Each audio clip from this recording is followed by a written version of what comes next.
Здравствуйте, меня зовут Камила, и сегодня я хочу рассказать вам о таких участниках дорожно-транспортного происшествия, как мотоциклисты.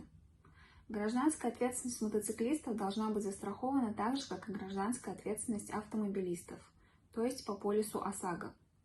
В случае, если произошло ДТП, в котором виноват мотоциклист, то страховую выплату могут получить невиновный пострадавший водитель автомобиля и его пассажиры.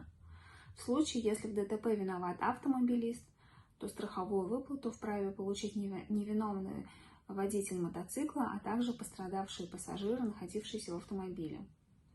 Кроме того, в случаях, когда в ДТП виноват мотоциклист, он также должен возместить всем пострадавшим моральный вред.